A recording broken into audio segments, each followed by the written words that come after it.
യേശുക്രിസ്തുവിൻ്റെ അതിധന്യനാമത്തിൽ നിങ്ങൾക്കേവർക്കും എൻ്റെ സ്നേഹാഭിവാദനങ്ങൾ ഞാൻ അർപ്പിക്കട്ടെ. അഭിവന്ദ്യരായ വൈദികർ, തോമസ് സക്കറിയ അച്ഛനാകുന്നതിന് മുമ്പുള്ള ഞങ്ങളുടെ കൂട്ടായ്മയുടെ ഏതാനും നിമിഷങ്ങൾ ഇപ്പോൾ പങ്കിട്ടു.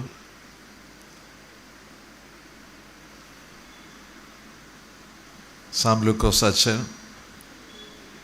തോമസ് മാത്യു അച്ഛൻ, പ്രിയപ്പെട്ട സഹോദരങ്ങളെ, സഹോദരിമാരെ, വളരെ സന്തോഷത്തോടെ, വളരെ പ്രാർത്ഥനയോടും പ്രതീക്ഷയോടും കൂടെയാണ് ഞാൻ ഈ കൂട്ടായ്മ യോഗത്തിൽ പങ്കെടുക്കുന്നത്.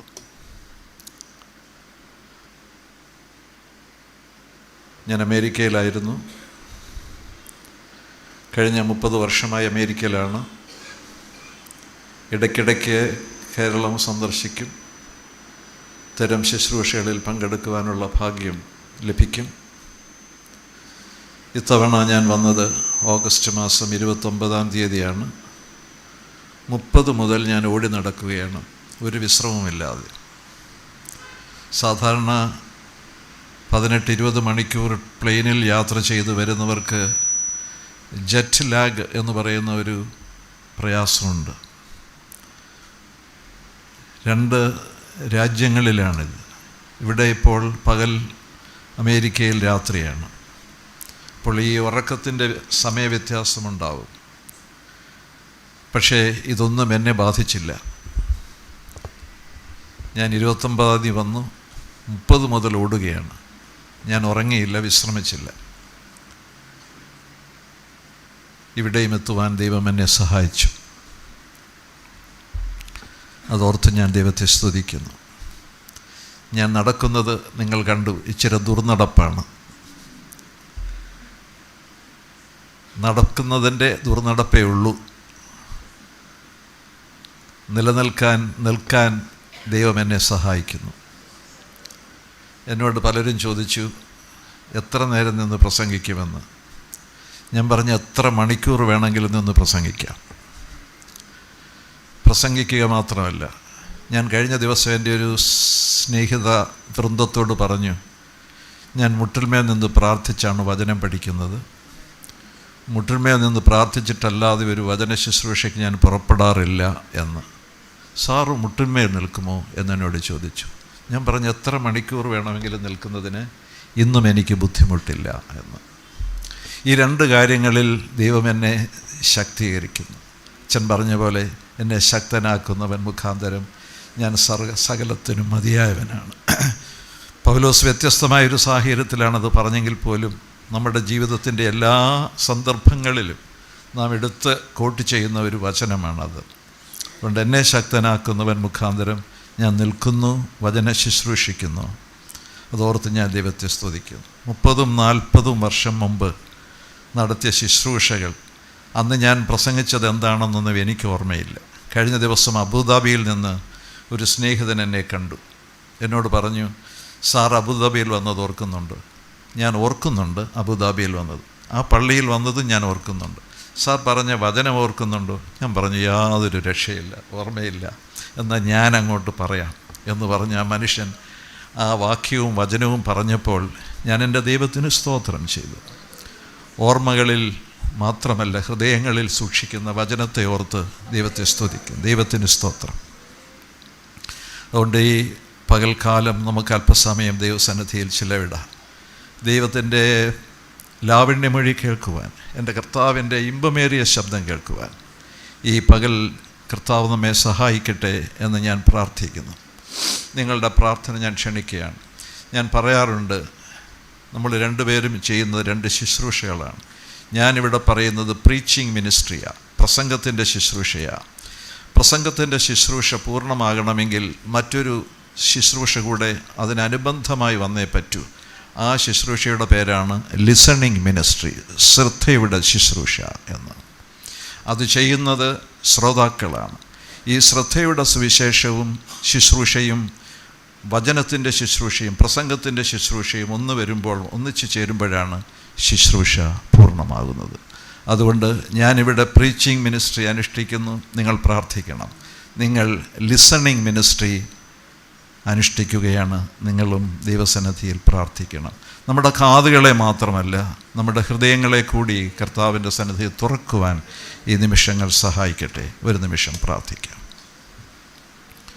സ്നേഹമേറിയ സ്വർഗീയ പിതാവേ, ഞങ്ങൾക്ക് തരുന്ന മനോഹരമായ സംഗമങ്ങൾക്കായി സ്തോത്രം. ഞങ്ങളൊരു മനസ്സോടെ, ഒരു ഹൃദയത്തോടെ, ഒരേ ആത്മാവോടെ നിൻ്റെ സന്നിധിയിലിരിക്കുന്നു. നിന്നെ സ്തുതിപ്പാൻ, മഹത്വപ്പെടുത്തുവാൻ ഞങ്ങളുടെ അധരങ്ങളെയും ഹൃദയങ്ങളെയും അവിടുന്ന് ഒരുക്കുന്നത് കൊണ്ട് സ്തോത്രം. ഞങ്ങളിനി അല്പസമയം നിൻ്റെ വചനത്തിൻ്റെ സന്നിധിയിലിരിക്കട്ടെ, അവിടുത്തെ പാദപീഠത്തിലിരിക്കട്ടെ. നിൻ്റെ ലാവണ്യമൊഴി കേൾക്കുവാൻ ഞങ്ങളുടെ കാതുകൾക്ക് നീ ഭാഗ്യം തരണമേ. അവയെ ഞങ്ങളുടെ ഹൃദയങ്ങളിൽ സംഗ്രഹിക്കുവാൻ, ഞങ്ങളുടെ ഹൃദയനിലങ്ങളെ ഒരുക്കുവാൻ തിരുമേനി ഞങ്ങളെ സഹായിക്കണമേ. വചനം സംസാരിക്കുവാൻ ഏഴയെയും ശ്രദ്ധിക്കുവാൻ നിൻ്റെ കുഞ്ഞുങ്ങളെയും നിൻ്റെ ദാസന്മാരെ എല്ലാവരെയും ഒരുപോലെ ഒരുക്കണമേ. എല്ലാ മഹത്വവും അവിടുന്ന് സ്വീകരിക്കണമേ. യേശു കർത്താവിൻ്റെ മഹത്വമുള്ള നാമത്തിൽ പ്രാർത്ഥിക്കുന്നു. കൃപയോടെ കേൾക്കുമാറാകണമേ. ആമേൻ. എൻ്റെ പ്രിയ പത്നി കുഞ്ഞുമോൾ എന്നെ വിട്ട് യാത്രയായിട്ട് ഇന്ന് 5 മാസവും 15 ദിവസവുമാകുന്നു. അമേരിക്കയിൽ വെച്ചാണ് സംഭവിച്ചത്. നവംബർ 5-ാം തീയതി ഒരു ശനിയാഴ്ചയായിരുന്നു.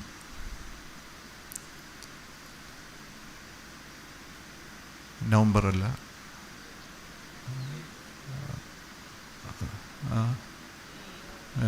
ഒക്ടോബർ അല്ലല്ലോ, എൻ്റെ ഓർമ്മയൊക്കെ കലർന്നു. ഒരു ശനിയാഴ്ച ദിവസം. അന്ന് പള്ളിയിൽ ഞങ്ങൾക്ക് ഒരു ചടങ്ങുണ്ടായിരുന്നു അമേരിക്കയിൽ, ഫാമിലി ഡേ. എല്ലാ കുടുംബങ്ങളും ഒരു പരിപാടിയെങ്കിലും അവതരിപ്പിക്കണം എന്നൊരു നിർദ്ദേശമുണ്ടായിരുന്നു. ഞാനും എൻ്റെ ഭാര്യ, കുഞ്ഞുമോൾ നല്ലതായിട്ട് പാടും. കുഞ്ഞുമോളുടെ ഒരു സ്നേഹിത ഇവിടെയുണ്ട്, കുഞ്ഞുമോൾ തന്നെയാണ്, അന്നമ്മ വർഗീസ്. നന്നായി പാടും. ഞാനും കുഞ്ഞുമോളും എൻ്റെ മൂത്ത മകനും കൂടെ ചേർന്ന് ഒരു മനോഹരമായ ഗാനം പാടി. കുഞ്ഞുമോൾ വളരെ നന്നായിട്ടന്ന് പെർഫോം ചെയ്തു. എല്ലാവരും പറഞ്ഞു, അമ്മമ്മ നല്ലതായിട്ട് പാടിയെന്ന്. ആ എക്സൈറ്റ്മെൻറ്റിൽ 6-ാം തീയതി രാത്രി വന്ന് കിടന്നു. രാത്രി പ്രഷർ കൂടിയത് കുഞ്ഞുമോൾ അറിഞ്ഞില്ല, ഞങ്ങളാരും അറിഞ്ഞില്ല. രാത്രിയുടെ ഏത് നിമിഷങ്ങളിലാണ് സംഭവിച്ചതെന്ന് ഞങ്ങൾക്ക് അറിഞ്ഞുകൂടാ. എൻ്റെ ഭാര്യയ്ക്ക് സെറിബ്രൽ ഹെമറേജ് ഉണ്ടായി, ബോധരഹിതയായി. കട്ടിലിൽ നിന്ന് വീഴുന്ന ശബ്ദം കേട്ടാണ് ഞാൻ ഉണർന്നത്. അപ്പോഴേക്ക് ബോധം മറിഞ്ഞിരുന്നു. 30 ദിവസം ഹോസ്പിറ്റലിലും 15 ദിവസം നഴ്സിംഗ് ഹോമിലും കഴിഞ്ഞു. 15-ാമത്തെ ദിവസം വീണ്ടും ഒരു സ്ട്രോക്ക് ഉണ്ടായി. കുഞ്ഞുമോൾ കോമയിലേക്ക് പോയി. മെയ് മാസം 21-ാം തീയതി വെളുപ്പിനെ 2:57 ഞാൻ ആ ശിരസിൽ തലോടി എൻ്റെ കർത്താവിന് സ്തോത്രം അർപ്പിച്ചുകൊണ്ട്, സ്തോത്രയാഗങ്ങൾ അർപ്പിച്ചുകൊണ്ട് അങ്ങനെ സമീപത്ത് നിൽക്കുമ്പോൾ ഒരിളം കാറ്റ് പോലെ എൻ്റെ ഭാര്യ ഈ ലോകത്തോട് യാത്ര പറഞ്ഞു. അങ്ങനെ 56 വർഷവും 5 മാസവും നീണ്ടു നിന്ന് ഞങ്ങളുടെ ദാമ്പത്യ ബന്ധം അവസാനിച്ചു. ഫിലഡൽഫിയയിലുള്ള റോസ്ഡെയിൽ മെമ്മോറിയൽ പാർക്ക് എന്ന് പറയുന്ന വിശാലമായ ശാന്തസുന്ദരമായ ശ്മശാനത്തിൽ കുഞ്ഞുമോളുടെ ഭൗതിക ശരീരം വിശ്രമിക്കുന്നു.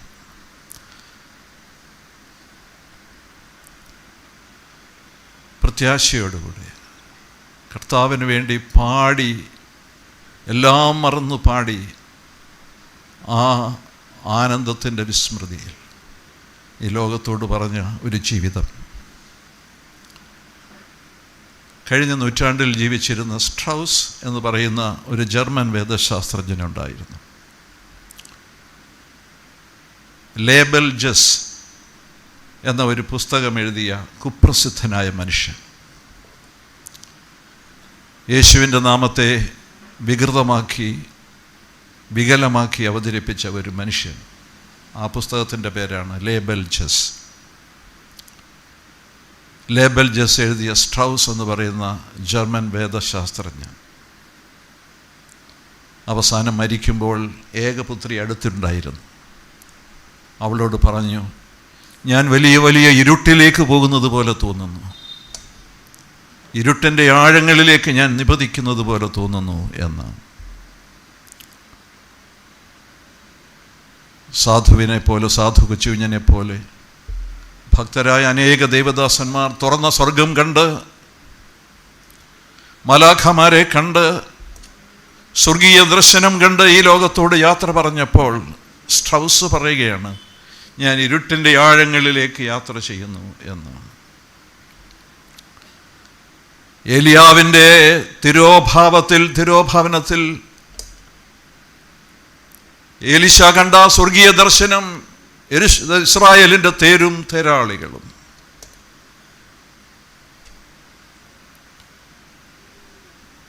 മൂവായിരം വർഷം മുമ്പ്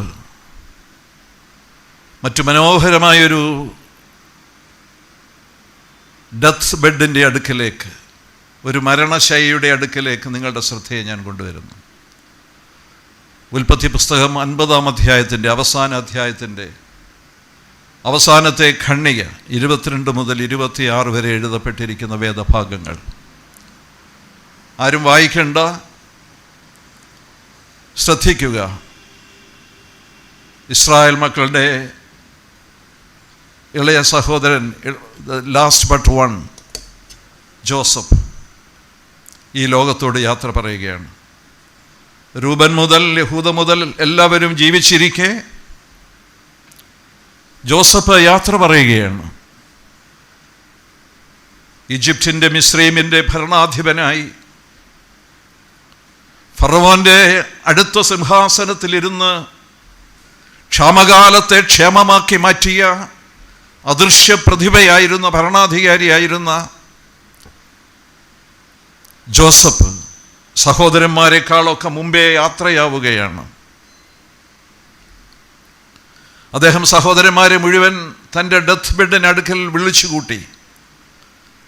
അവരോട് 2 കാര്യങ്ങൾ ചെയ്തു. മഹത്തായ 2 ശുശ്രൂഷകൾ നടന്ന ഒരു മരണശയ്യയാണത്. മരണശയ്യയെ ആൾട്ടറാക്കി മാറ്റിയ ഒരു മനുഷ്യൻ, മരണശയ്യയെ ശുശ്രൂഷ പീഠമാക്കി മാറ്റിയ ഒരു മനുഷ്യനാണ് ജോസഫ് എന്ന് പറയുന്ന അതുല്യ ഭരണാധികാരി. അദ്ദേഹം 2 കാര്യങ്ങളാണ് മരണശയ്യയിൽ നിർവഹിച്ചത്.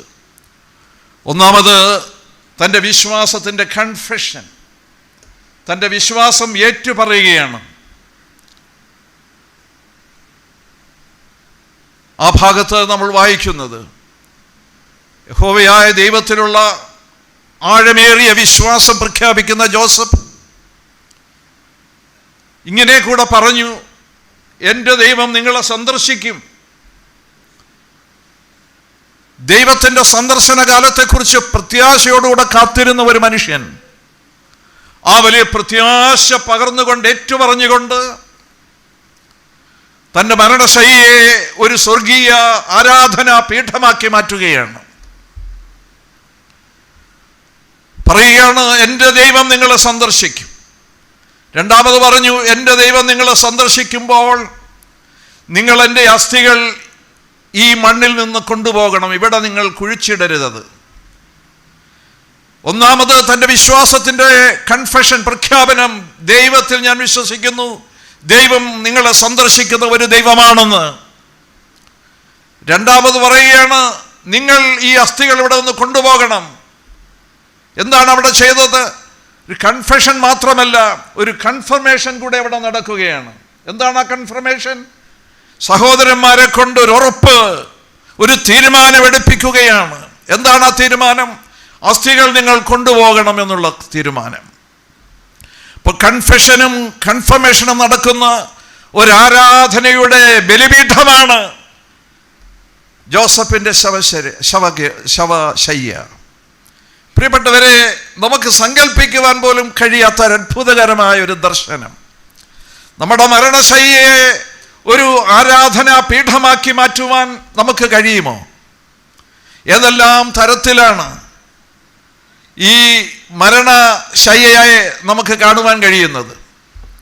ഇപ്പൊ പ്രോപ്പർ മരണശയ്യകളൊന്നുമില്ല. വാസ്തവത്തിൽ മരണശയ്യയെ സ്വയംകൃത അനർത്ഥങ്ങളാക്കി മാറ്റുന്ന ഒരു കാലമാണിത്.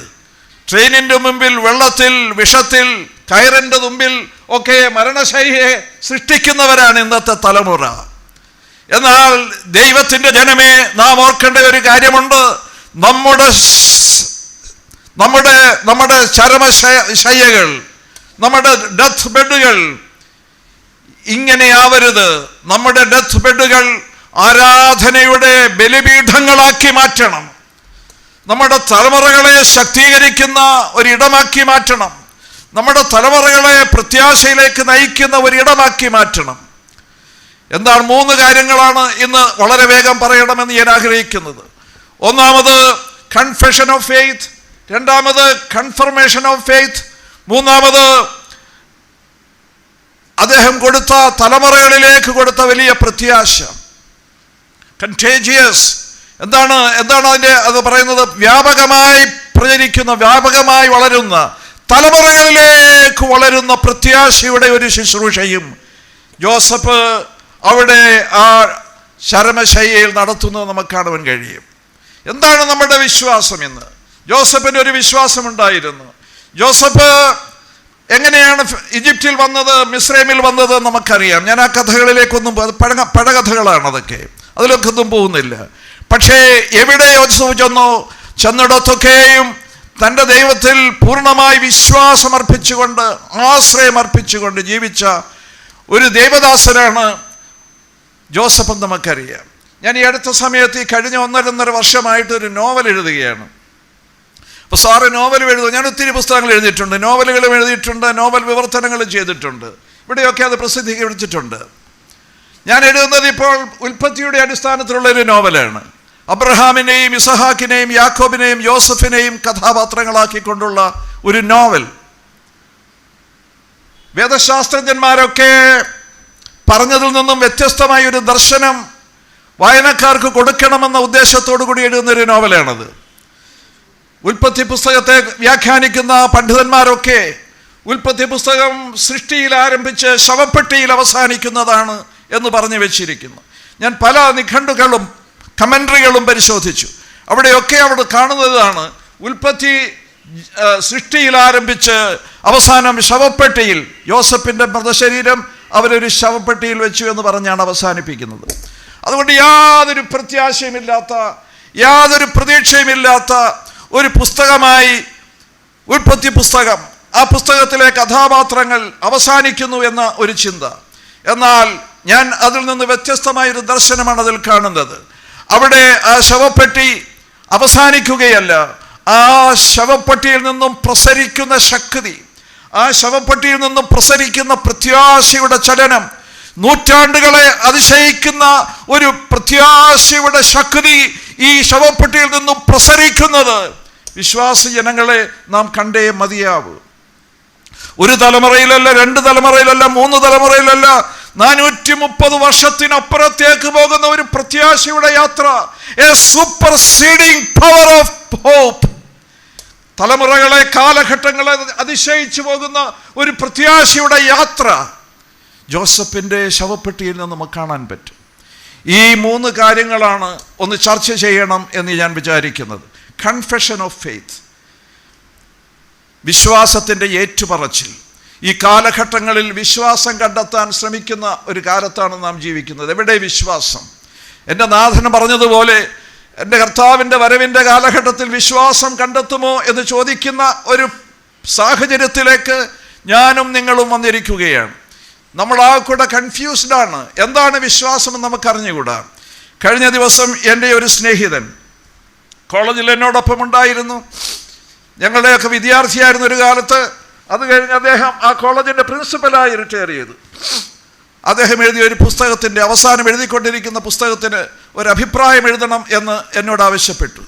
അദ്ദേഹം കഴിഞ്ഞ ദിവസം എന്നെ വിളിച്ചപ്പോൾ പറഞ്ഞു, കോശിത്തലയ്ക്കൽ സാറിന് ഈ പുസ്തകം അയച്ചു കൊടുക്കണോ വേണ്ടയോ എന്ന് പലവരും ഞാൻ ആലോചിച്ചു. അവസാനം സാറിന് അയച്ചു കൊടുക്കാമെന്നങ്ങ് തീരുമാനിച്ചു.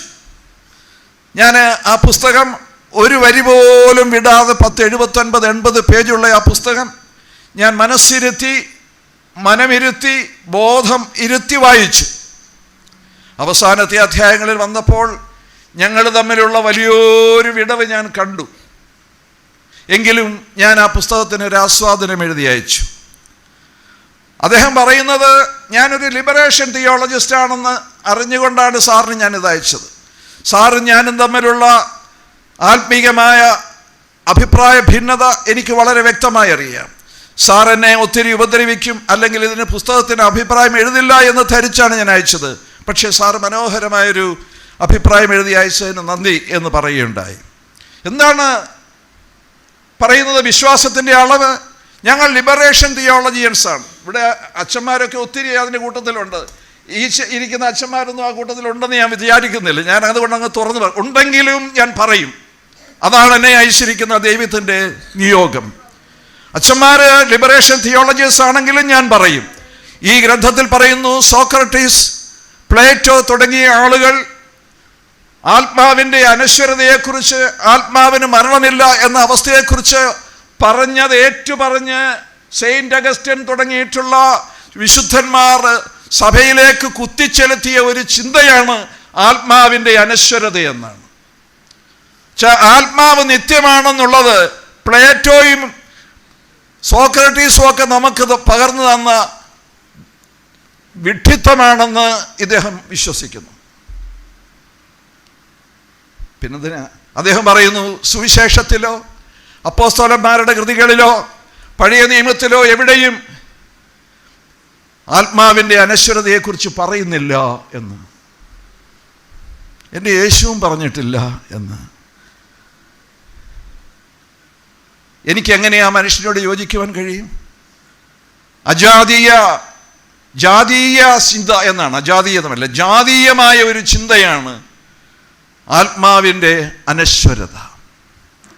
പ്രിയപ്പെട്ട സഹോദരങ്ങളെ, എൻ്റെ കർത്താവ് പറഞ്ഞു, നിങ്ങൾ സകല ലോകവും നേടിയാലും നിങ്ങളുടെ ആത്മാവിനെ നഷ്ടപ്പെടുത്തിയാൽ നിങ്ങൾക്ക് അയ്യോ കഷ്ടം എന്ന്. ആത്മാവിൻ്റെ അനശ്വരതയെക്കുറിച്ച് വളരെ വ്യക്തമായി എൻ്റെ യേശു കർത്താവ്, അവൻ ഉയർത്തെഴുന്നേറ്റതിനെ കുറിച്ച് എന്താണ് അഭയം? പൗലോസ് പറഞ്ഞു, അവൻ ഉയർത്തെഴുന്നേറ്റില്ലെങ്കിൽ നമ്മുടെ വിശ്വാസം വ്യർത്ഥം. ഹല്ലേലൂയ. അപ്പോൾ അർത്ഥപൂർണമായ ഒരു വിശ്വാസത്തിൻ്റെ ഉടമകളാണ് നാം. അവൻ ഉയർത്തെഴുന്നേറ്റില്ലായിരുന്നുവെങ്കിൽ നമ്മുടെ വിശ്വാസം വ്യർത്ഥമായിരുന്നു. എന്നാൽ അവൻ ഉയർത്തെഴുന്നേറ്റിരിക്കുന്നു എന്നുള്ളത് കൊണ്ട് നമ്മുടെ വിശ്വാസം അർത്ഥപൂർണമാണ്. അവൻ ഇന്നും ജീവിക്കുന്നു എന്നുള്ളതാണ് ആത്മാവിൻ്റെ അനശ്വരത നമുക്ക് വ്യക്തമാക്കി തരുന്നത്. ജീസസ് ലീവ്സ്, യേശു ജീവിക്കുന്നു എന്ന്. വിശ്വാസമില്ലാത്തവർക്ക് മാത്രമേ ആത്മാവിൻ്റെ നശ്വരതയെക്കുറിച്ച് പറയുവാൻ പറ്റുള്ളൂ. ആത്മാവ് അനശ്വരമാണ് എന്ന് വിശ്വസിക്കുവാൻ നമുക്ക് കഴിയണം. ഞാൻ അതിൻ്റെ വേദഭാഗങ്ങളിലേക്കൊന്നും പോകുന്നില്ല. സാമാന്യമായ ചിന്ത മാത്രം നിങ്ങളുടെ മുമ്പിൽ വയ്ക്കുകയാണ്. നിങ്ങളുടെ ആത്മാവ് കർത്താവിൻ്റെ കരങ്ങളിൽ ഭദ്രമാണോ എന്ന് ഈ പകൽക്കാലം ഒന്ന് തീരുമാനിക്കുക. നിങ്ങൾക്ക് ദൈവം തന്നിരിക്കുന്ന ഈ വായു, ദൈവത്തിൻ്റെ ശ്വാസം, ബ്രത്ത്, അത് സത്യമാണോ മിഥ്യയാണോ? കിർക്കിഗാർ എന്ന് പറയുന്ന ഒരു ജർമ്മൻ വേദശാസ്ത്രജ്ഞനുണ്ട്. അദ്ദേഹം പറയുന്ന ഒരു കാര്യമുണ്ട്, Christianity is either truth or it is false. It cannot be is a little bit true. ക്രിസ്ത്യാനിത്വം എന്ന് പറയുന്നത്, ക്രിസ്തീയ വിശ്വാസം എന്ന് പറയുന്നത് ഒന്നുകിൽ സത്യമാണ്, അല്ലെങ്കിൽ അത് കള്ളമാണ്. എന്നാൽ അതൊരിത്തിരി സത്യമാകാൻ പാടില്ല. ലിറ്റിൽ ബിറ്റ് ട്രൂ, ഇത്തിരിയൊക്കെ ഞാൻ വിശ്വസിക്കാം. ഇതാണോ നമ്മുടെ ക്രിസ്തീയ വിശ്വാസം? നമ്മളെല്ലാ ആഴ്ചയിലും നിഖ്യാവിശ്വാസ പ്രമാണം ഏറ്റുപറയുന്നവരാണ്. യേശു കർത്താവിൻ്റെ കന്യാജനനം മുതൽ അവൻ്റെ പുനരുത്ഥാനം വരെ, അവൻ്റെ സ്വർഗാരോഹണം വരെ, അവൻ്റെ മടങ്ങി വരവ് വരെ നമ്മൾ ഏറ്റുപറയുന്നുണ്ട്. എത്ര പേർ പൂർണ്ണമായി ഇത് വിശ്വസിക്കുന്നുണ്ട്? എൻ്റെ യേശു കന്യകമറിയിൽ ജനിച്ചു, പരിശുദ്ധാത്മാവിൽ അവൻ ഭൂജാതനായി എന്ന് വിശ്വാസം ആരംഭിക്കണം. അവൻ മരിച്ചു, അത് വിശ്വസിക്കാൻ ബുദ്ധിമുട്ടില്ല. പക്ഷെ ഉയർത്തെഴുന്നേറ്റു എന്ന് പറയുന്നത് അങ്ങോട്ട് വിശ്വസിക്കാൻ ഒരു പ്രയാസം. അവൻ പുനരുത്ഥാനം ചെയ്തു എന്ന് മാത്രമല്ല, അവൻ സ്വർഗാരോഹണം ചെയ്തു എന്ന് വിശ്വസിക്കുന്നതും ബുദ്ധിമുട്ടാണ്. മടങ്ങി വരവ്, ഇതിനെല്ലാം പുതിയ പുതിയ വ്യാഖ്യാനങ്ങളാണ്. മടങ്ങി വരവ്, അങ്ങനെ ഒരു വരവില്ല. ഒരു സോഷ്യൽ ഇക്കണോമിക് ചേഞ്ച് ഉണ്ടാകുമെന്നുള്ളതല്ലാതെ there is no a second coming എന്ന് വിശ്വസിക്കുന്ന ഒരു ഗ്രൂപ്പ്. കർത്താവിൻ്റെ ഉയർപ്പിനെ കുറിച്ച് അതൊരു കെട്ടുകഥയാണെന്ന് പറഞ്ഞു പഠിപ്പിക്കുന്ന ഒരു സമൂഹം. എൻ്റെ യേശുവിൻ്റെ ജീവിതത്തെ ഒരു നഷ്ടകഥയായി, നഷ്ടസൗഭാഗ്യമായി മാത്രം കാണുന്ന ഒരു ദർശനത്തിൻ്റെ പ്രചരണം വളരെ ശക്തമാണ് നമ്മുടെ മധ്യത്തിൽ. എൻ്റെ യേശുവിൻ്റെ ഈ വ്യത്യസ്തമായിട്ടുള്ള ഭാവങ്ങളെ പൂർണ്ണമായി വിശ്വസിക്കുവാൻ ഞാൻ ചോദിക്കാറുണ്ട്, ചങ്കിൽ കൈവച്ചുകൊണ്ട്, എൻ്റെ യേശു ഇന്നും ജീവിക്കുന്നുവെന്ന്, അവൻ മരിച്ചെന്ന്, ഉയർത്തെഴുന്നേറ്റ് സ്വർഗാരോഹണം ചെയ്തെന്ന്, ഇന്നും ജീവിക്കുന്നുവെന്നും അവൻ മടങ്ങി വരുമെന്നും വിശ്വസിക്കുന്നവർ എത്ര പേരുണ്ട്? ദൈവത്തിന് സ്തോത്രം, ഹല്ലേലൂയ. അവൻ മടങ്ങി വരുന്ന ഒരു കർത്താവാണ്, അവൻ ജീവിക്കുന്ന ഒരു കർത്താവാണ്. ദൈവത്തിന് സ്തോത്രം. വേദപുസ്തകത്തിൽ എങ്ങും ആത്മാവിൻ്റെ നിത്യതയെക്കുറിച്ച് ഇല്ല അത്രേ. ഒരു അപ്പോസ്തലന്മാരും പറഞ്ഞില്ല എന്ന്, ഒരു പ്രവാചകനും പറഞ്ഞില്ല എന്ന്, പഴയ നിയമത്തിലും പുതിയ നിയമത്തിലും എങ്ങുമില്ല എന്ന്. നിന്റെ ആത്മാവിനെ ഒളിച്ച് ഞാൻ എവിടെ പോകുന്നതാ? നിന്റെ ആത്മാവിനെ ഒളിച്ച് ഞാൻ എവിടെ പോകും? ഞാൻ ഇരിക്കുന്നതും എഴുന്നേൽക്കുന്നതും അറിയുന്നവനെ, എൻ്റെ നടപ്പും കിടപ്പും ശോധന ചെയ്യുന്നവനെ, ഹല്ലേലൂയ. എൻ്റെ നിരൂപണങ്ങളെ ദൂരത്തു നിന്ന് ഗ്രഹിക്കുന്നവനെ, നിനക്ക് സ്തോത്രം. ആമേൻ. നമ്മുടെ വിശ്വാസത്തിൻ്റെ ആഴം എത്രയാണ്? ഞാൻ ചോദിക്കുന്ന ഒന്നാമത്തെ ചോദ്യം, how deep your faith is. നിങ്ങളുടെ വിശ്വാസം എത്ര ആഴമുള്ളതാണ്? എവിടെ വരെ എത്തുന്ന വിശ്വാസമാണ്? ജോസഫ് പറഞ്ഞു, എൻ്റെ ദൈവം ജീവിക്കുന്ന ദൈവമാണ്, ഇസ്രായേലിൻ്റെ ദൈവം. He will surely visit U. അവൻ നിങ്ങളെ തീർച്ചയായിട്ടും സന്ദർശിക്കുന്ന, നമ്മളെ സ്നേഹിക്കുന്ന, സന്ദർശിക്കുന്ന, വഴി നടത്തുന്ന, കരം താങ്ങുന്ന, സൗഖ്യമാക്കുന്ന ഒരു കർത്താവിനെ കുറിച്ച് വിശ്വസിക്കുവാൻ നമുക്ക് കഴിയുമോ? ആഴത്തിലുള്ള ഒരു വിശ്വാസം. ബോൺഹോഫർ എന്ന് പറയുന്ന പ്രസിദ്ധനായ ജർമ്മൻ രക്തസാക്ഷി, ലിബറേഷൻ തിയോളജിയൻസ് കൊണ്ട് നടക്കുന്ന ഒരാളാണ് അദ്ദേഹം. പക്ഷേ അദ്ദേഹത്തിൻ്റെ ആത്മീയ ദൂതുകളാണ് NAS. അദ്ദേഹം പറയുന്നത് 2 തരത്തിലുള്ള കൃപകളുണ്ടെന്നാണ്. ഒന്ന് ചീപ്പ് ഗ്രേസ്, വളരെ ചീപ്പായിട്ടുള്ള ഒരു ഒരു കൃപ. മറ്റേത് പ്രഷ്യസ്, വില കൂടാത്ത വിലയേറിയ ഒരു കൃപ. നമ്മൾ ഏത് കൃപയുടെ ഉടമകളാണ് വാസ്തവത്തിൽ? നമുക്ക് ഈ കൊച്ചു കൊച്ചു കാര്യങ്ങളൊക്കെ സഹിച്ചങ്ങനെ പോകുന്നതിനുള്ള കൃപ മതി, അല്ലയോ? നമ്മുടെ ജീവിതത്തിലെ കൊച്ചു കൊച്ചു കാര്യങ്ങൾ. 1991 എൻ്റെ ഭാര്യയ്ക്ക് 1ാമത്തെ അറ്റാക്ക് ഉണ്ടാകുന്നത്. ഞങ്ങൾ 18 മണിക്കൂർ വൈകിയാണ് ഹോസ്പിറ്റലിൽ എത്തിക്കുന്നത്. അതുവരെ ഇത് ഹാർട്ട് അറ്റാക്ക് അല്ല എന്ന് ഡോക്ടർമാർ മാറിയും അറിഞ്ഞും പറഞ്ഞതുകൊണ്ട് വൈകിയാണ് ഹോസ്പിറ്റലിൽ എത്തിച്ചത്. തിരുവനന്തപുരം ഉത്രാടം തിരുനാൾ ആശുപത്രിയിൽ എത്തിക്കുമ്പോൾ ഡോക്ടർ ഭരചന്ദ്രൻ എന്ന് പറയുന്ന കാർഡിയോളജിസ്റ്റ് എന്നോട് പറഞ്ഞു, you are late four 18 hours. 18 മണിക്കൂർ നിങ്ങൾ വൈകി. ഇനി 6 മണിക്കൂറിനുള്ളിൽ കൊടുക്കേണ്ടിയിരുന്ന ആ മരുന്ന് ഇനി കൊടുത്താൽ പ്രയോജനപ്പെടുമോ എന്നെനിക്ക് സംശയമാണെന്ന് പറഞ്ഞു. എങ്കിലും ഞങ്ങൾ നോക്കട്ടെ എന്ന് പറഞ്ഞ് എൻ്റെ വൈഫിനെ കൊറോണറി കെയർ യൂണിറ്റിൻ്റെ അകലേക്ക് കൊണ്ടുപോയി. ഞാൻ എൻ്റെ മക്കളോട് പറഞ്ഞു, നിങ്ങളിവിടെ ഇരിക്കുക, ഞാൻ വീട്ടിൽ പോയി ഒന്ന് വരാം എന്ന് പറഞ്ഞു. ഞാൻ എൻ്റെ സ്കൂട്ടറിൽ വീട്ടിൽ മടങ്ങിയെത്തി. നന്തൻകോടാണെന്ന് താമസിക്കുന്നു. ഞങ്ങൾ കിടക്കുന്ന കെട്ടിലിൽ എൻ്റെ അരികിൽ ഞാൻ മുട്ടുകുത്തി. ഞാനിങ്ങനെ കർത്താവിനോട് പ്രാർത്ഥിച്ചു, കർത്താവേ, നീ തരുന്നത് നന്മയായാലും നീ തരുന്നത് തിന്മയായാലും ഞാൻ സ്തോത്രത്തോടെ സ്വീകരിക്കുന്നു. നിൻ്റെ നാമം മഹത്വപ്പെടണം.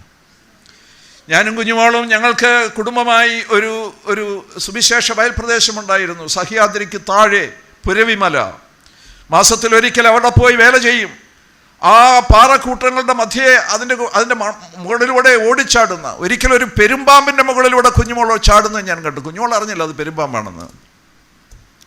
അങ്ങനെയൊക്കെ ശുശ്രൂഷയിൽ എന്നോട് സഹകരിക്കുന്ന, ഞാൻ പോകുന്നിടത്തൊക്കെ എന്നോടൊപ്പം വന്ന് ശുശ്രൂഷയിൽ പങ്കെടുക്കുന്ന എൻ്റെ നല്ല ബെറ്റർ ഹാഫ് എന്ന് അതിൻ്റെ എല്ലാ അർത്ഥത്തിലും വിശേഷിപ്പിക്കാൻ കഴിയുന്ന എൻ്റെ ഭാര്യ. അവൾ എന്നോട് യാത്ര പറയുമെന്നാണ് ഡോക്ടർമാരുടെ സംശയം. എന്നാൽ ഞാൻ വന്ന് മുട്ടിന്മേൽ നിന്ന് പ്രാർത്ഥിച്ചത്, കർത്താവേ, കുഞ്ഞുമോളെ എനിക്ക് മടക്കി തരണമേ. എൻ്റെ ശുശ്രൂഷയ്ക്കായി കുറേ നാൾ കൂടെ അവളെ തരണമേ എന്ന് ഞാൻ പ്രാർത്ഥിച്ചില്ല. ഞാൻ പ്രാർത്ഥിച്ചതാണ്, നന്മയായാലും നീ തരുന്നത് തിന്മയായാലും ഞാൻ സ്തോത്രത്തോടെ സ്വീകരിക്കുന്നു, നിൻ്റെ നാമം മഹത്വപ്പെടണം. ഞാൻ മടങ്ങി ഹോസ്പിറ്റലിൽ വന്നു. ആ പകലൊരു വാർത്തയും അകത്തുനിന്ന് കിട്ടിയില്ല. പിറ്റേ ദിവസം വെളുപ്പിനെ ഒരു 5 മണിയായപ്പോൾ ഡോക്ടർ വാതുക്കെ വന്ന് വിളിച്ചു. ഞാനും മക്കളും ആ കൊറോണറി കെയർ യൂണിറ്റിൻ്റെ മുമ്പിലെ ചൂരൽ കസേരയിലിരുന്ന് ഉറങ്ങിയും ഉറങ്ങാതെയും രാത്രി വെളുപ്പിക്കുകയായിരുന്നു. എന്നെ വിളിച്ചകത്തേക്ക് കൊണ്ടുപോയി. ഡോക്ടർ എൻ്റെ മുഖത്ത് നോക്കി കുറേ നേരം താടിക്ക് കൈയും വെച്ച് ഇങ്ങനെ ഇരുന്നു. ഞാൻ വിചാരിച്ചു, എൻ്റെ ഭാര്യയുടെ മരണവിവരം പറയാനുള്ള ആശങ്ക കൊണ്ട്, വേദന കൊണ്ട് ഡോക്ടർ മിണ്ടാതിരിക്കുകയാണ് എന്ന്. കുറേ നേരം എൻ്റെ മുഖത്തേക്ക് നോക്കിയിരുന്നിട്ട് ഡോക്ടർ ഭരചന്ദ്രൻ പറഞ്ഞു, വളരെ അത്ഭുതമാണ്, 18 മണിക്കൂർ കഴിഞ്ഞ് കൊടുത്തിട്ടും ആ മരുന്ന് നിങ്ങളുടെ ഭാര്യയുടെ ശരീരം സ്വീകരിച്ചു. She is getting well. ഞാൻ ഓർത്തു, എൻ്റെ ദൈവം നന്മ മാത്രം, അവൻ നന്മയാണല്ലോ, അവൻ നന്മ മാത്രമേ ചെയ്യുള്ളൂ എന്ന്. ആ ചിന്ത എന്നെ ഭരിച്ചു. ആ പകൽ മുഴുവൻ ഞാൻ ഓർത്തു, എൻ്റെ ദൈവം നന്മയുടെ ദൈവമാണ്, നന്മയാണ് അവരിൽ നിന്ന് ലഭിക്കുന്നത്, എല്ലാം നല്ലതെന്ന് കണ്ടവൻ. ദൈവത്തിന് സ്തോത്രം. ആ പകലങ്ങനെ പോയി. ധാരാളം വിസിറ്റേഴ്സ് ഉണ്ടായിരുന്നു. അവരെല്ലാം വരുമ്പോഴും എൻ്റെ മനസ്സിൽ നന്മ ചെയ്യുന്ന ഒരു ദൈവത്തെക്കുറിച്ചാണ് ഞാൻ ഓർത്തുകൊണ്ടിരുന്നത്.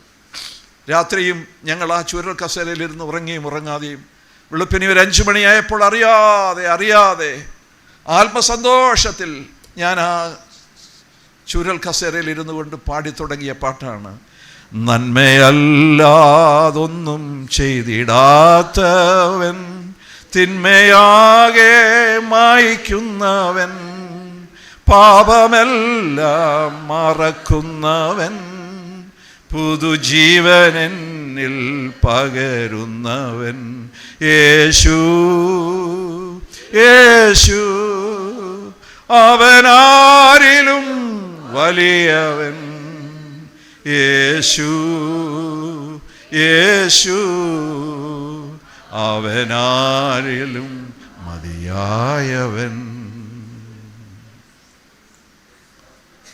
ദൈവത്തിന് സ്തോത്രം. നന്മ മാത്രം ചെയ്യുന്ന ഒരു ദൈവത്തിൽ, ഈ ദൈവത്തിൽ വിശ്വസിക്കുവാൻ നമുക്ക് കഴിയുമോ? നമ്മൾ എത്രയോ പേർക്ക് വേണ്ടി പ്രാർത്ഥിച്ചു.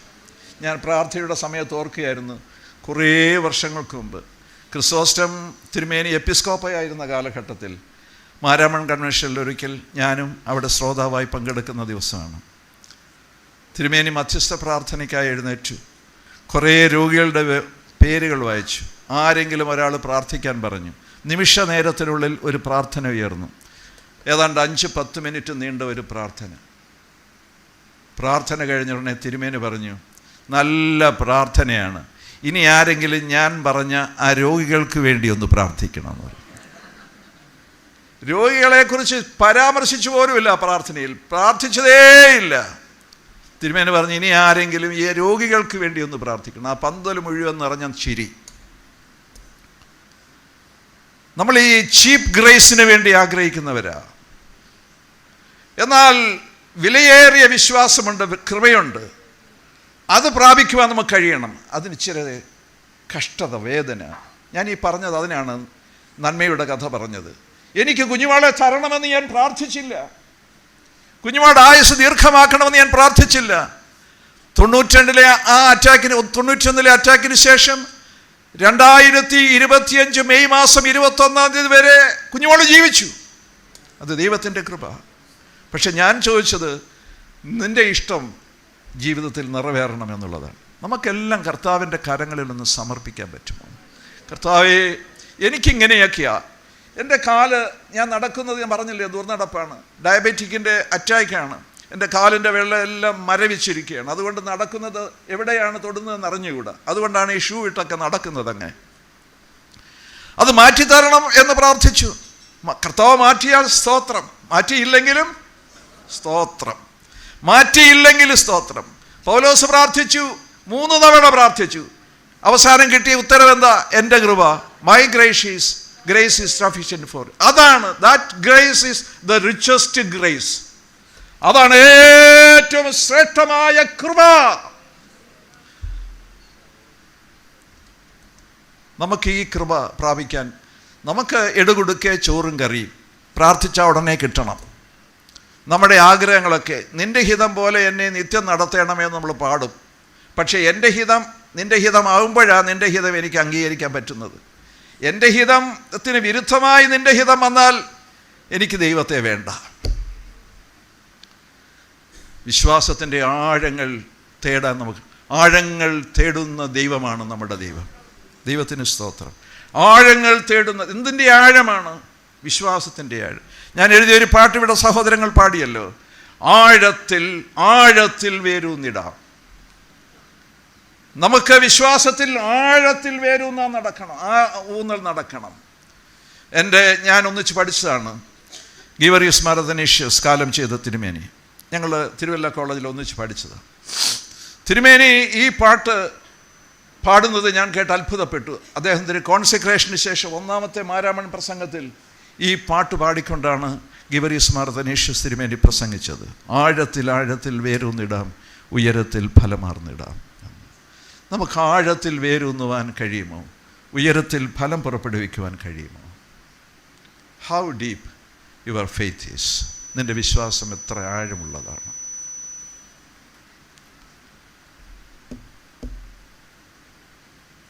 ജോസഫ് പറഞ്ഞു, ദൈവം നിങ്ങളെ സന്ദർശിക്കുമെന്ന് ഞാൻ വിശ്വസിക്കുന്നു.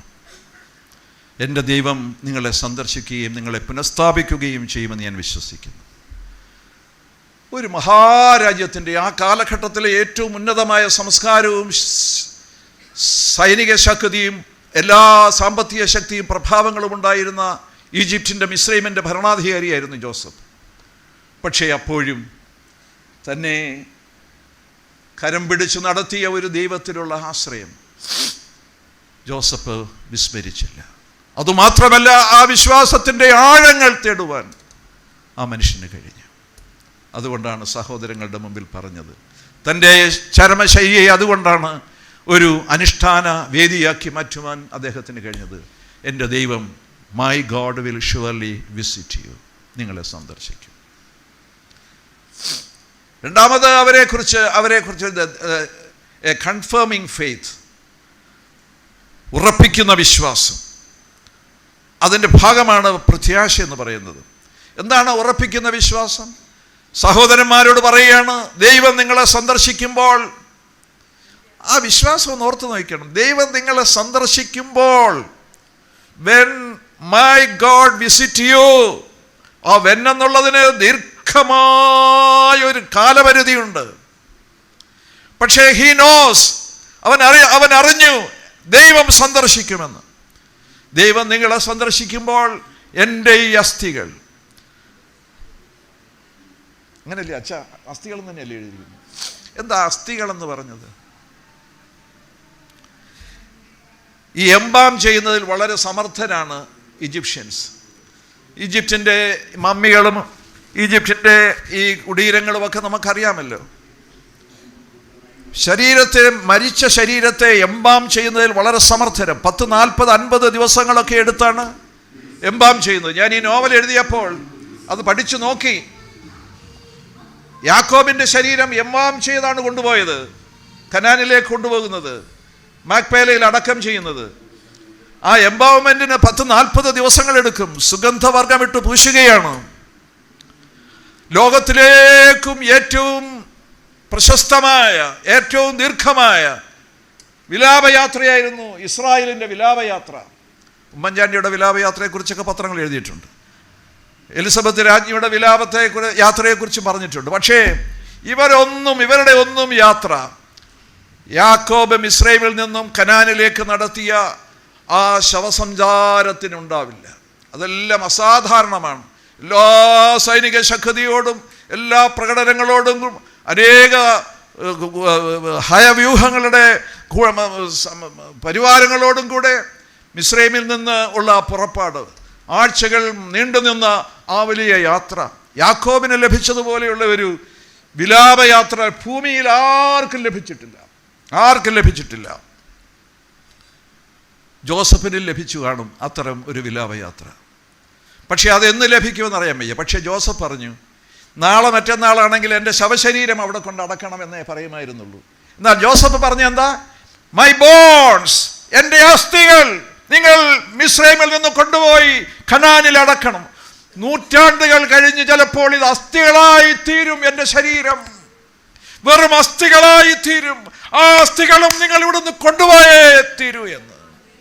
എന്തോ വിശ്വാസമായത്, എന്തോ വിശ്വാസമായത്.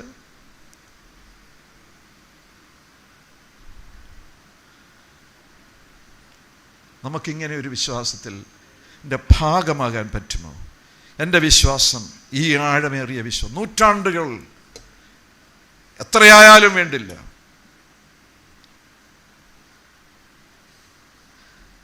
ബോൺഹോഫറിനെ ഞാൻ ഒന്നുകൂടെ ഒന്ന് ഉദ്ധരിക്കട്ടെ. There is no easy way to God. അദ്ദേഹം പറഞ്ഞതാണ്, ദൈവത്തിങ്കിലേക്ക് എളുപ്പ വഴിയൊന്നുമില്ല.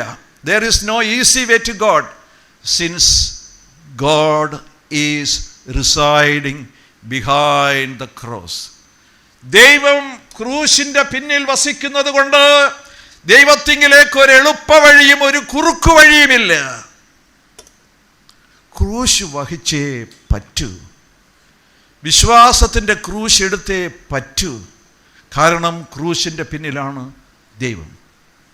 നിന്റെ കർത്താവിനെ നിനക്ക് യഥാവാനായി കാണണമെങ്കിൽ, നിന്റെ ദൈവത്തെ നിന്റെ ജീവിതത്തിൽ സത്യമായി നിനക്ക് അനുഭവിക്കണമെങ്കിൽ, ഗോ ബിഹൈൻഡ് ദ ക്രോസ്. ക്രൂശിൻ്റെ പിന്നിലേക്ക് നീ പോയേ പറ്റൂ. ക്രൂശിനെ പരിത്യജിച്ചിട്ട് നിനക്ക് യേശുവിനെ സാക്ഷാത്കരിക്കാൻ പറ്റില്ല. ക്രൂശിനെ പരിത്യജിച്ചിട്ട് നിന്റെ വിശ്വാസ ജീവിതത്തെ അർത്ഥപൂർണമാക്കുവാൻ നിനക്ക് കഴിയില്ല. നിനക്ക് ജീവിതത്തിൽ മുറിപ്പാടുകളില്ലാതെ, ദൈവത്തിന് സ്തോത്രം, ജീവിതത്തിൽ മുറിപ്പാടുകളില്ലാതെ എൻ്റെ കർത്താവിനെ കാണുവാൻ, എൻ്റെ ദൈവത്തെ കാണുവാൻ, അവൻ്റെ സാക്ഷിയായി തീരുവാൻ നിനക്ക് കഴിയില്ല. കർത്താവേ, എന്നെ തകർക്കണമേ. അതാണ് അപ്പോസ്തലൻ പൗലോസ് പറഞ്ഞു, നിമിഷം തോറും നിന്നോടുകൂടെ ക്രൂശിക്കപ്പെടുവാൻ, നിമിഷം തോറും ഉയർത്തെഴുന്നേറ്റ് പുനരുത്ഥാനത്തിൻ്റെ ശക്തി പ്രാപിപ്പാൻ എന്നെ നീ സഹായിക്കണം. അതെൻ്റെ വാക്കുകളാകട്ടോ. ഞാൻ പ്രാർത്ഥിക്കുന്ന ഒരു പ്രാർത്ഥനയാ, അനുദിനം പ്രാർത്ഥിക്കും. കർത്താവേ, നിമിഷം തോറും ജഡത്തെ അതിൻ്റെ രാഗമോഹങ്ങളോടുകൂടെ ക്രൂശിക്കുവാൻ, നിമിഷം തോറും ഉയർത്തെഴുന്നേറ്റത്ത് പുനരുത്ഥാനത്തിൻ്റെ ശക്തി പ്രാപിക്കുവാൻ എന്നെ നീ സഹായിക്കണമേ എന്ന് നമുക്ക് പ്രാർത്ഥിക്കാം. കർത്താവേ, എന്നെ നീ തകർക്ക്, എന്നെ നീ മുറിപ്പെടുത്ത്, എൻ്റെ കരങ്ങളിൽ ആണികളെ കെട്ട്, എൻ്റെ പാദങ്ങളിൽ ആണികളെ കെട്ട്, ഞാൻ നിന്നോടുകൂടെ ക്രൂശിക്കപ്പെടട്ടെ കർത്താവേ. 2 കൊരിന്ത്യർ 4-ാം അധ്യായത്തിൻ്റെ 10-ാം വാക്യത്തിൽ മനോഹരമായൊരു പ്രയോഗമുണ്ട്. എനിക്ക് വലിയ ഇഷ്ടമാണത്. We are carrying the death of Jesus in my mortal body. I am carrying, Paulose പറയുകയാണ്, I am carrying the death of Jesus in my mortal body.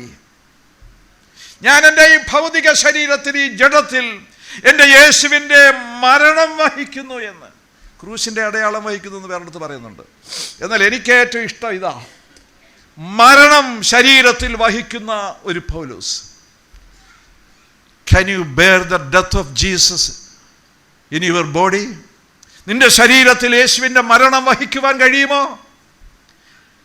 ജീവിക്കുമ്പോൾ, യാത്ര ചെയ്യുമ്പോൾ, I am carrying the death of Jesus in my mortal body.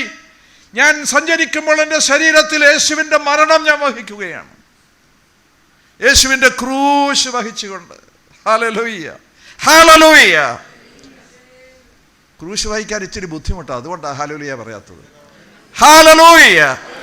Yes, we are carrying the death of Jesus in our mortal body. നമ്മുടെ ഭൗതിക ശരീരത്തിൽ വിശ്വാസികളെ, അനുനിമിഷം എൻ്റെ യേശുവിൻ്റെ ക്രൂശ് വഹിക്കുവാൻ നിനക്ക് കഴിയുന്നില്ലെങ്കിൽ നിന്റെ വിശ്വാസ ജീവിതം വ്യർത്ഥം. അതുകൊണ്ടാണ് ബോൺഹോഫർ പറഞ്ഞത്, it is very difficult to realize God. There is no easy way to God because God is residing behind the cross. ക്രൂശിൻ്റെ അനുഭവം പ്രാപിക്കുക. അതുകൊണ്ട് ജോസഫ് സഹോദരന്മാരെ കൊണ്ട് ഉറപ്പിക്കുകയാണ്, നിങ്ങൾ അന്ന് എൻ്റെ അസ്ഥികൾ ഇവിടെ ഒന്ന് കൊണ്ടുപോകണം. എന്നിട്ട് അവരെന്ത് പറഞ്ഞു? കൊണ്ടുപോകാമെന്ന് പറഞ്ഞു, അല്ലേ? കൊണ്ടുപോകാമെന്ന് പറഞ്ഞു. അസ്ഥികൾ കൊണ്ട് അവരൊന്നും ചിന്തിച്ചില്ല. ഇവരെല്ലാം വിവരദോഷം എന്ന് പറഞ്ഞാൽ കർത്താവിൻ്റെ ഭാഷ. കർത്താവ് പറഞ്ഞു, കർത്താവിൻ്റെ കൂട്ടുകാരൻ മന്ദബുദ്ധികളെന്ന ശിഷ്യന്മാരെ ഒരിക്കൽ യേശു കർത്താവ് വിളിച്ചു. കുറേ വർഷങ്ങൾക്ക് മുമ്പ് സക്കറിയ എന്ന് പറഞ്ഞൊരു എഴുത്തുകാരനുണ്ട് നമുക്കിവിടെ. അദ്ദേഹം യേശുവും 12 മന്ദബുദ്ധികളും എന്നൊരു കഥ എഴുതിയിട്ടുണ്ട്. യേശുവും 12 മന്ദബുദ്ധികളും. അതന്ന് വായിച്ചപ്പോൾ എനിക്ക് വല്ലാത്ത വിഷമം തോന്നി. ഈ മനുഷ്യൻ ഇങ്ങനെയൊക്കെ എഴുതുന്നത് എന്താണ്? മന്ദബുദ്ധികളെന്ന് ശിഷ്യന്മാരെ വിശേഷം. പിന്നീട് ആ വേദപുസ്തകം പരിശോധിച്ചപ്പോഴാണ് അറിയുന്നത് യേശു കർത്താവ് തന്നെ മന്ദബുദ്ധികളെ എന്ന് വിളിച്ച് ഈ സാധനങ്ങളെല്ലാം, ഈ ചരക്കുകളെല്ലാം അതാണെന്നേ, മന്ദബുദ്ധികളെ ഒന്നും മനസ്സിലാക്കത്തില്ല. പിന്നെ അവസാനം മനസ്സിലാക്കാൻ നിവൃത്തിയില്ലാതെ പറയാൻ നിവൃത്തിയില്ല വന്നപ്പോൾ തിബരിയാസിൻ്റെ തീരത്ത് നിന്നുകൊണ്ട് നീ എന്നെ സ്നേഹിക്കുന്നു പത്രോസേ എന്ന് ചോദിച്ചപ്പോൾ, 3ാമത് തവണ ചോദിച്ചപ്പോൾ പത്രോസ് ഒന്നും പറയാൻ നിവൃത്തിയില്ലാതെ പറയുക, കർത്താവേ നീ സകലത് പറയുന്നു. പിന്നെ ഒന്നും പറയാൻ അറിഞ്ഞുകൂടാ. കർത്താവേ നീ സകലത് പറയുന്നു. തോമാച്ചൻ നമ്മുടെ തോമാച്ചൻ, ഞങ്ങളുടെ അമേരിക്കക്കാർ പറയുന്നത് ഡൗട്ടിങ് തോമസ് എന്നാണ്. സാധാരണ തോമസ് അപ്പോസ്തലൻ എന്ന് പറഞ്ഞാൽ ഏത് തോമസ് അപ്പോസ്തലൻ എന്നവർ ചോദിക്കും. എന്നാൽ ഈ സംശയം ഡൗട്ടിങ് തോമസിനെ അവർക്കറിയാവും. ഡൗട്ടിങ് തോമസ് ആണ് ലോകത്തിലെ ഏറ്റവും വലിയ സുവിശേഷം പ്രാർത്ഥന എനിക്ക് നിങ്ങൾക്ക് നൽകിയത്. എൻ്റെ ഈ കരങ്ങളിലെ ആണിപ്പാടുകളിൽ നീ വിരലിടൂ, എൻ്റെ വിലാപ്പുറത്ത് നീ കൈയിടൂ എന്ന് യേശു പറഞ്ഞപ്പോൾ പോയി കൈയിട്ട കാലും ഒന്നും ഇട്ടില്ല. ഒരു കത്തോലിക്ക അച്ഛൻ പറഞ്ഞത് ക്ഷമിക്കണം, ഒരിക്കൽ പറഞ്ഞു കൈയിട്ട് കഴിഞ്ഞപ്പോഴാണ് അദ്ദേഹത്തിന് മനസ്സിലായതെന്ന്. എവിടാ കൈയിട്ടെന്ന് പറഞ്ഞത് വേദപുസ്തകത്തിൽ എങ്ങും പറഞ്ഞിട്ടില്ല. പക്ഷേ കൈയിടാതെ തന്നെ ഇത് കാണിച്ചു കൊടുത്തപ്പോൾ പത്രോസ് എന്ന് പറയുന്ന നമ്മുടെ മുൻ അപ്പോസ്തലൻ, നമ്മുടെ വലിയ പിതാവ്, അദ്ദേഹം പറഞ്ഞൊരു പ്രാർത്ഥനയുണ്ട്, എൻ്റെ കർത്താവ് എൻ്റെ കർത്താവും എൻ്റെ ദൈവവും. ആരാ? തോമസ് അപ്പോസ്തലൻ. The shortest prayer ever made എന്ന് അതിനെക്കുറിച്ച് പറയും. ഇത്രയും ഷോർട്ടായിട്ടുള്ളൊരു പ്രെയർ ലോകത്ത് വേറെയില്ല. കർത്താവിൻ്റെ കർത്തൃത്വം, അവൻ്റെ രാജത്വം, അവൻ്റെ ദൈവത്വം എല്ലാം പ്രഖ്യാപിച്ചുകൊണ്ട് എൻ്റെ കർത്താവും my Lord and my God. വേറെ ഒന്നും തോമസ് പറഞ്ഞില്ല, ഒന്നും പറഞ്ഞില്ല. My Lord and my God. Lordship അംഗീകരിക്കുന്ന പ്രഖ്യാപനം, ദൈവത്വം അംഗീകരിക്കുന്ന പ്രഖ്യാപനം. നമുക്കും പറയാം my Lord and my God, എൻ്റെ കർത്താവും എൻ്റെ ദൈവവുമേ. അതുകൊണ്ട് അവരെ കൊണ്ട് ഉറപ്പിച്ചു. അസ്ഥികളാണെങ്കിൽ അസ്ഥി, അതാണെങ്കിലും വേണ്ടില്ല, നിങ്ങൾ അവിടെ കൊണ്ടുപോയി കുഴിച്ചു.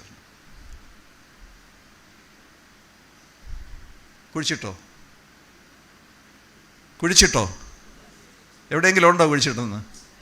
യോശുവയുടെ പുസ്തകം 24-ാം അധ്യായം അവസാന ഭാഗം വായിക്കുമ്പോൾ അവർ ഷേഖേമിൽ അവൻ്റെ വീതം കിട്ടിയ സ്ഥലത്ത് ജോസഫിൻ്റെ ശവശരീരം അവർ അടക്കം ചെയ്തു എന്ന് പറഞ്ഞിരിക്കുന്നു. 32-ാം വാക്യമാണെന്നാണ് ഒരു ഓർമ്മ. 24-ാം അധ്യായം. എത്ര വർഷത്തിന് ശേഷം? എത്രയായിരുന്നു പ്രവാസകാലം? 430 വർഷം. ജോസഫിൻ്റെ വർഷം കഴിഞ്ഞാൽ എങ്കിലും ഒരു 210-300 വർഷമെങ്കിലും ഈ ശവശരീരം സൂക്ഷിച്ചു. അവിടെയാണ് ദ കണ്ടേജിയസ് ഹോപ്പ് ആരംഭിക്കുന്നത്. എന്താണ്? തലമുറകളിലേക്ക് വ്യാപരിക്കുന്ന, പകർന്നു പിടിക്കുന്ന ഒരു പ്രത്യാശ, ഒരു വിശ്വാസം. അതാണ് പ്രത്യാശ എന്ന് പറയുന്നത്. തലമുറകളിലേക്ക് പടർന്നു പിടിക്കുന്ന ഒരു വിശ്വാസം. ഈ 11 പേരിൽ അവസാനിച്ചില്ല. ഇസ്രായേൽ മക്കൾ 11 പേരെ കൊണ്ട് ഉറപ്പിച്ച വിശ്വാസം അവിടെ അവസാനിച്ചില്ല. അവർ അടുത്ത തലമുറയിലേക്ക് അത് പകരുന്നു. പ്രത്യാശയുടെ രൂപത്തിലേക്ക് അടുത്ത തലമുറയിലേക്ക് പകരുന്നു. ജോസഫിനെ കേട്ടുകേൾവി മാത്രമുള്ള ഒരു തലമുറ, അപ്പോഴും ജോസഫ്. അങ്ങനെ 430 വർഷം കഴിഞ്ഞ് മോശയുടെ നേതൃത്വത്തിൽ ഇസ്രായേൽ മക്കൾ അവിടുന്ന് പുറപ്പെടുമ്പോൾ, ആ രാത്രിയിൽ തിടുക്കത്തിൽ പുറപ്പെടുമ്പോൾ, പന്തവും കയ്യിൽ വാളുമായി അവർ പുറപ്പെടുമ്പോൾ 4-5 പേർ ജോസഫിൻ്റെ അസ്ഥികൂടം അടക്കം ചെയ്തിരിക്കുന്ന ഈ ശവപ്പെട്ടിയും കൂടെ പൊക്കിയെടുത്തോണ്ടാണ് യാത്ര. ദൈവത്തിന് സ്തോത്രം. തലമുറകളിലേക്ക് പകരുന്ന. ഞാൻ ചോദിക്കട്ടെ, അമ്മമാരെ, അപ്പച്ചന്മാരെ, സഹോദരങ്ങളെ, what is your legacy towards your generation? നിന്റെ തലമുറയ്ക്ക് നീ എന്ത് സംഭാവനയാണ് നൽകുന്നത്? ഇസ്രായേൽ മക്കൾ തലമുറകൾക്ക് രാഷ്ട്രീയക്കാരൻ്റെ ഞാൻ രാഷ്ട്രീയക്കാരനായിരുന്നപ്പോൾ വിളിച്ചിട്ടുള്ള ഒരു മുദ്രാവാക്യമുണ്ട്, തലമുറ കൈമാറി കെടാതെ ഞങ്ങൾ സൂക്ഷിക്കും. തലമുറ കൈമാറി എന്ന്. ഇസ്രായേൽ മക്കൾ തലമുറ കൈമാറി 430 വർഷം വരെയും ജോസഫിൻ്റെ ഈ മരണക്കിടക്കയിലെ അവൻ കൊടുത്ത ഉറപ്പ്, അവനോട് കൊടുത്ത വാക്ക് ഇസ്രായേൽ മക്കൾ ഹൃദയത്തിൽ ഏന്തി 430 വർഷം കഴിഞ്ഞപ്പോൾ അതും എടുത്തുകൊണ്ടൊരു യാത്ര. ഞാൻ ആ നോവലിൽ എഴുതുന്നുണ്ട്. ആ നോവൽ പ്രത്യാശയുടെ നോവലായി അവസാനിപ്പിക്കുകയാണ്. എങ്ങനെയാണ്? പ്രതിസന്ധികളിൽ, പ്രലോഭനങ്ങളിൽ, സമുദ്രത്തിൽ, നദികളിൽ, മരുഭൂമിയിൽ. ഓർത്തു നോക്കൂ, ഇതും കൊണ്ട് വരുമ്പോൾ ആ ചെങ്കടലിൻ്റെ പ്രതിസന്ധി, അവിടെ വെച്ച് ചെങ്കടലിലൂടെ ഇറങ്ങിയപ്പോൾ ദാണ്ട് ഇവിടെ നോട്ടെ എന്ന് പറഞ്ഞ് ഈ ശവപ്പെട്ടി വലിച്ചെറിഞ്ഞോ? അവർ വലിച്ചെറിഞ്ഞില്ല. അക്കരെ മരുഭൂമിയിലെത്തി. അവിടെ 40 വർഷം കഴിഞ്ഞപ്പോൾ എപ്പോഴെങ്കിലും ഈ സാന്ദ്രം ഈ ശവപ്പെട്ടി ഈ മണൽ കൂമ്പാരത്തിൽ എവിടെയെങ്കിലും കുഴിച്ചിടാൻ അവർ തയ്യാറായോ? They did not. അവർ ദൈവത്തെ ചോദ്യം ചെയ്തപ്പോഴും യോസഫിന്റെ ശവശരീരം അവർ ഭദ്രമായി അവരുടെ കരങ്ങളിൽ സൂക്ഷിച്ചു. അവർ യോർദാങ്കൽ വന്നപ്പോൾ, യോർദാൻ കരകവിഞ്ഞൊഴുകുന്ന സമയം, ആ വെള്ളത്തിലേക്ക് ചുമ്മാ ഇട്ടാൽ മതി, അത് നിമിഷനേരം കൊണ്ട് മൈലുകൾ പാഞ്ഞു പോകും. യോർദാനിലും അവരത് വലിച്ചെറിഞ്ഞില്ല. എരിഹോവിൽ കയറി 7 ദിവസം എരിഹോ കോട്ടയ്ക്ക് ചുറ്റും ഇസ്രായേൽ മക്കൾ നടന്നപ്പോൾ അപ്പോഴും അവർ ആ ശവശരീരം അവരുടെ ചുമലിൽ ഏന്തി. അതാണ് പൗലോസ് പറഞ്ഞത്, I am carrying the death of Jesus in my mortal body. എൻ്റെ ശരീരത്തിൽ അവൻ്റെ മരണം ഞാൻ വഹിക്കുകയാണെന്ന്. ഇസ്രായേൽ സഭയുടെ ശരീരത്തിൽ ജോസഫാകുന്ന എൻ്റെ യേശുവിൻ്റെ ആ പ്രാചീന സിംബലിൽ, ആ പ്രതീകത്തിൽ യേശുവിൻ്റെ നിഴലാണെന്നാണല്ലോ പറയുന്നത് യോസഫ്. ആ ജോസഫിൻ്റെ ശരീരം ഇസ്രായേൽ സഭ അവരുടെ ശരീരത്തിൽ എമ്പാടും വഹിച്ചു, കൊണ്ടേ നടന്നു, എങ്ങും വലിച്ചിരുന്നില്ല. 31 യുദ്ധമാണ് യോശുവ നടത്തിയത് കനാൻ നാട് പിടിച്ചടക്കാൻ. ഇക്കരെ യോർദാൻ ഇക്കരെ 2 യുദ്ധങ്ങൾ ഉൾപ്പെടെ, മോശ നടത്തിയ 2 യുദ്ധങ്ങൾ ഉൾപ്പെടെ 33 യുദ്ധങ്ങളാണ്. ഇപ്പം യുദ്ധങ്ങളെക്കുറിച്ച് നമ്മൾ വിലപിക്കുകയാണ് ഇപ്പോൾ, അല്ലേ? ഇസ്രായേൽ മക്കൾ അവരുടെ അവകാശത്തിന് വേണ്ടി യുദ്ധം ചെയ്യുമ്പോൾ ഇത്രായിരം എണ്ണത്തിനെ ഇസ്രായേൽ മക്കൾ എത്രായിരത്തിനെ കൊന്നതാ, പണ്ടും കൊന്നതാ. അവരും ഒത്തിരി ചത്തു. ഇത്രയും പീഡനം അനുഭവിച്ച ഒരു സമൂഹം ലോകത്തിൽ വേറെയില്ല. ഇന്നും എക്സ്റ്റിങ്ഷനിൽ വരാതെ, തൂത്തുമാറ്റപ്പെടാതെ. ചിലരൊക്കെ പറയുന്നു അവരെ തൂത്തുമാറ്റുമെന്ന്. തൂത്തുമാറ്റാൻ പറ്റില്ല. കാരണം ദേ ആർ ചോസൺ പീപ്പിൾ. അവർ ദൈവത്തിൻ്റെ ജനമാണ്. ദൈവത്തിന് സ്തോത്രം. ദൈവത്തിൻ്റെ ജനമാണ്. ഞങ്ങളുടെ കുടുംബാരാധനയിൽ അമേരിക്കയിൽ എൻ്റെ മൂത്ത മകൻ്റെ കൂടെയാണ് ഞാൻ താമസിക്കുന്നത്. എല്ലാ ദിവസവും അന്നത്തെ പാഠഭാഗം വായിച്ചു കഴിഞ്ഞ് ഞാനൊരു 10 മിനിറ്റ് അതിനെക്കുറിച്ച് എൻ്റെ മക്കളോടും കൊച്ചുമക്കളോടും സംസാരിക്കും. അതിനുശേഷമാണ് പ്രാർത്ഥന. ഞാൻ എപ്പോഴും ഓർപ്പിക്കുന്ന ഒരു കാര്യമുണ്ട്, കുഞ്ഞുങ്ങളെ, എപ്പോഴും we must remember that we R chosen. നമ്മൾ തിരഞ്ഞെടുക്കപ്പെട്ടവരാണെന്ന് എപ്പോഴും ഓർത്തുകൊള്ളണം. ഞാൻ സാന്ദർഭികമായി ചോദിക്കട്ടെ, എത്ര പേർക്ക് ആ നിശ്ചയമുണ്ട്? I am chosen. ഞാൻ തിരഞ്ഞെടുക്കപ്പെട്ടവളാണ്, ഞാൻ തിരഞ്ഞെടുക്കപ്പെട്ടവനാണ് എന്ന് സാക്ഷിക്കാൻ കഴിയുമോ? ഞാൻ വളരെ വേഗം നിർത്തുകയാണ്. അവർ കൊണ്ടുപോയി ശേഖേമിൽ ജോസഫിൻ്റെ ശവശരീരം അടക്കി. അവിടെ എന്താ കാണുന്നത്? നൂറ്റാണ്ടുകളെ അതിശയിക്കുന്ന, നൂറ്റാണ്ടുകളിലൂടെ യാത്ര ചെയ്യുന്ന ഒരു പ്രത്യാശയുടെ യാത്ര, ഇല്ലേ? ഒരു പ്രത്യാശയുടെ. ഇസ്രായേൽ മക്കൾ മരിച്ചു, അവരുടെ മക്കൾ മരിച്ചു. അപ്പോൾ അവരോട് പറഞ്ഞു, ഇത് ജോസഫിൻ്റെ ശവശരീരമാണ്, നിങ്ങൾ സൂക്ഷിക്കണം, അത് നിങ്ങൾ കനാൻ നാട്ടിൽ ചെല്ലുമ്പോൾ അവിടെ അടക്കണം. അടുത്ത തലമുറ അവരോട് പറഞ്ഞു, അടുത്ത തലമുറയോട് പറഞ്ഞു. തലമുറ ജോസഫിനെ കുറിച്ച് കേട്ടറിവ് മാത്രമുള്ളൊരു തലമുറയായിരുന്നു 430 വർഷം കഴിഞ്ഞപ്പോഴുണ്ടായിരുന്നത്. Still they kept the coffin. അപ്പോഴും അവർ ആ ശവപ്പെട്ടി സൂക്ഷിച്ചു.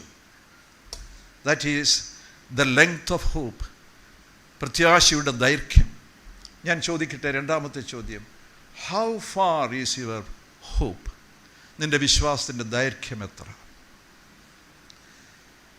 അടുത്ത നിമിഷത്തെക്കുറിച്ച് പോലും പ്രത്യാശിക്കുവാൻ ദുർബലമാണ് നമ്മുടെ വിശ്വാസം, അല്ലേ? അടുത്ത നിമിഷത്തെക്കുറിച്ച് പോലും. 2 ദിവസത്തിനപ്പുറത്തൊരു കാര്യം, നടന്നെങ്കിൽ നടന്നു എന്നേ നമ്മൾ പറയുള്ളൂ. നമുക്ക് പ്രത്യാശ എന്ന് പറഞ്ഞൊരു സാധനമില്ല. നമുക്ക് മാത്രമല്ല, ഇപ്പം അമേരിക്കയിലും അതാ സംഭവിച്ചത്. ഞാൻ ഇവിടുത്തെ കഥ അറിഞ്ഞുകൂടാത്തതുകൊണ്ട് പറയാം.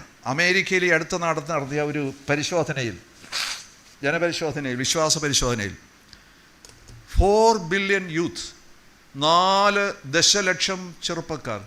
They are looking for hope in Google. ഗൂഗിളിൽ പരതുകയാണ്. എവിടെയാണ് ഹോപ്പ്? ഹോപ്പ് ഹോപ്പ് പ്രത്യാശ എന്ന് പറയുന്ന ഒരു സാധനം ഉണ്ടെന്ന് അവർക്കറിയാം. They are looking it in Google.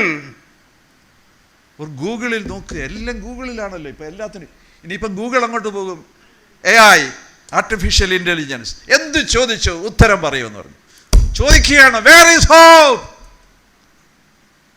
Google തരുമോ ഈ ഹോപ്പ്? ഈ വചനം ഇവിടെ അന്വേഷിക്കണം, എവിടെയാണ് ഹോപ്പ് എന്ന്. എൻ്റെ യേശു, അവൻ മാത്രമാണ് പ്രത്യാശ, അവനാണ് നമ്മുടെ ഏക പ്രത്യാശ. നമ്മൾ പാടി ഏക പ്രത്യാശ നമ്മൾ പാടിയില്ലേ? എന്താ പാട്ട്? ഭാഗ്യപ്രത്യാശ എൻ ഏക പ്രത്യാശ, എൻ ഭാഗ്യപ്രത്യാശ. ഞാൻ എഴുതിയ പാട്ട്. എനിക്ക് വലിയ ഇഷ്ടമുള്ളൊരു വാക്കാണ്. 2 വാക്കുകളാണ് തിരുവചനത്തിൽ എനിക്ക് ഏറ്റവും ഇഷ്ടം. ഒന്ന് ഗ്രേസ്, 2 ഹോപ്പ്.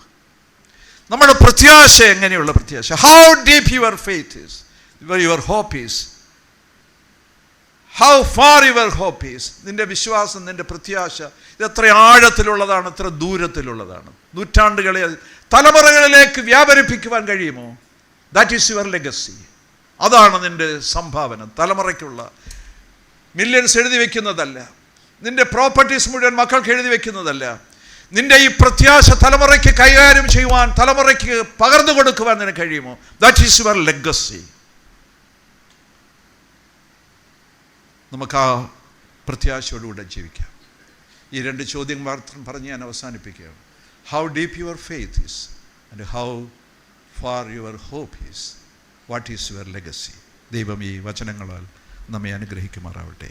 ആമേൻ.